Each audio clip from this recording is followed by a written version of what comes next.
কিছু বলি মুখ দিয়ে বলো আর না বলো, তোমার মনের ভাবনাকে আল্লাহ জবাব দেওয়ার জন্য তৈরি। বলে তা বলো, আমি তো প্রকাশ করিনি মুখ দিয়ে, অন্তরে অন্তরে বলেছি। বলে তুমি এক কাজ করো, এটা ওই পাহাড়ের উপরে আমি তোমার হাতে তাফসীরে এসেছে দুটো কাঁচের বর্তন, কেউ কেউ বলেছে দুটো কাঁচের গ্লাস, কেউ কেউ বলেছে দুটো কাঁচের বোতল। নবী মুসা দুই হাতে ধরিয়ে দিয়েছে জিবরাইল আমিন, দিয়ে বলছে মুসা এই দুটো ধরে এখানে দাঁড়িয়ে থাকো, আমি না আসা পর্যন্ত এখান থেকে কোথাও যাবে না, নড়বে না, নড়াচড়া করবে না, ধরে দাঁড়াও। আমি আসবো তারপরে তুমি নড়াচড়া করো। জিবরাইল আও দুটো কাঁচের পাত্র হাতে ধরে দাঁড়িয়ে। আচ্ছা বলতে কতক্ষণ ধরে থাকতে পারে? মুসা মনে মনে ভাবছে, কেন মনে মনে করতে গেল যে আল্লাহ ঘুমোয় টুমোয় কি না, কিন্তু ভারী বিপদ। এমন চাকরি পেলুম যে নড়াও যায় না, চড়াও যায় না, একটু কোথাও সরাও যায় না, এই কত পরিণাম থাকবে। এই করতে করতে করতে করতে মুসা একটু ঘুমের ঝিমুনি এসে গেছে। ঝিমুনি ভাব যখন এসেছে, আচমকা চোখ ঢুকেছে, দুই বোতলে ঠোকাতে খেয়ে খেয়ে চুলবা। এমন সময় জিবরাইল আমিন এসেছে, মুসা ওই পাত্র দুটো দাও। বলে সে আর আছে? তাহলে সে আমার ঘুমের ভাবেশ্বর ঠোকাঠুকি হয়েছে। জিবরাইল আমিন বলছে, মুসা তোমাকে দায়িত্ব দেওয়া হয়েছিল দুটো মাত্র কাঁচের পাত্র, তাই তুমি সামলাতে পারো না। আর মহান রব এই গোটা সাম্রাজ্যকে পরিচালনা করছেন, সেই রব যদি এক সেকেন্ডের জন্য ঘুমিয়ে যায়, এক সেকেন্ডের জন্য যদি ঝিমুনি ভাব আসে, তাহলে তুমি কি জানো গোটা পৃথিবী তছনছ হয়ে যাবে। গোটা পৃথিবী একটার পর একটা অ্যাক্সিডেন্ট, আঘাতের পর আঘাত এসে গোটা পৃথিবী তছনছ হয়ে যাবে। আমার রব ঘুম তো দূরের কথা, ঘুমের ঝিমুনি থেকেও পবিত্র। জোরে বলুন সুবহানাল্লাহ। তাই মনের ভাবনাকেও আল্লাহ জবাব দেয়, মনের ভাবনাকেও আল্লাহ জবাব দেয়। তো আমাদের ছেলেরা যখন ঝাঁঝি বেড়ে উঠে বলল যে দূর বিশ্বাস করি না, নবী মাটির তৈরি হতেই পারে, তৈরি খোকা বস, এটা ক্লিয়ার ভাবে আল্লাহ একবারে চূড়ান্ত দলিল দিয়েছে নবী মাটির তৈরি। কিরাম দলিল?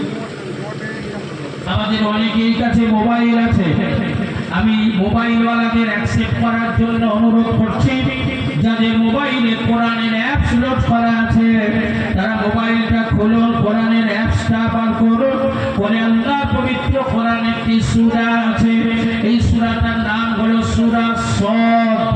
এই সূরা সদের ৭১ নম্বর আয়াতটা খুলে ফেলুন। চূড়ান্ত দলিল, শেষ দলিল হিসাবে ৩ নম্বর দলিল খাড়া করা হলো। বলল খোকা, মাটির তৈরি মানুষ হিসাবে দলিলটা মেনে নিতে পারলি না।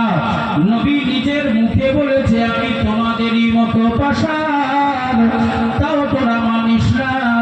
তবে সূরা সদের ৭১ নম্বর আয়াতটা খোল, আমি তোদেরকে দেখাচ্ছি, দেখ।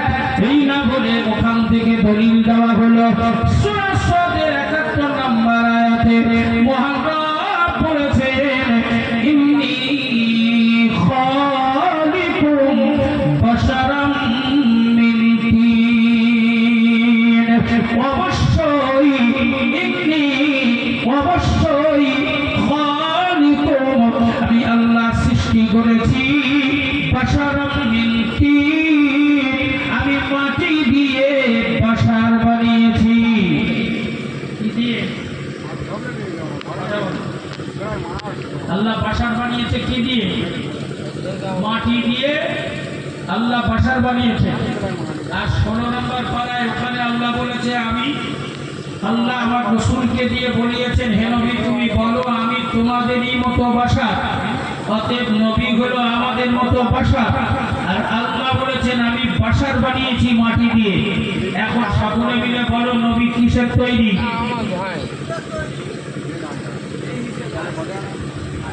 যারাই বলল এই ছাত্রদের কি করে পড়াবো? হ্যাঁ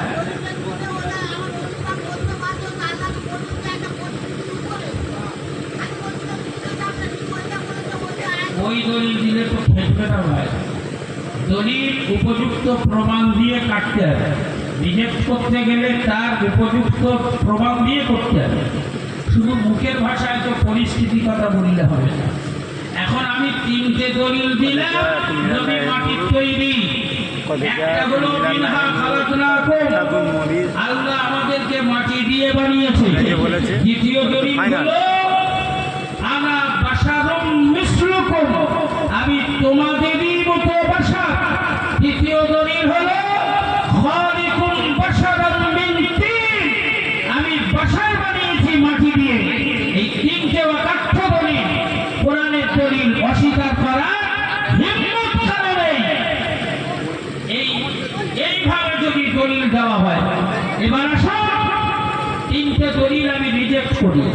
এই তিনটে দলিল যে ভুয়া, এটা সঠিক দলিল নয়, মিথ্যা দলিল, বানাওয়ার দলিল, বানানো দলিল।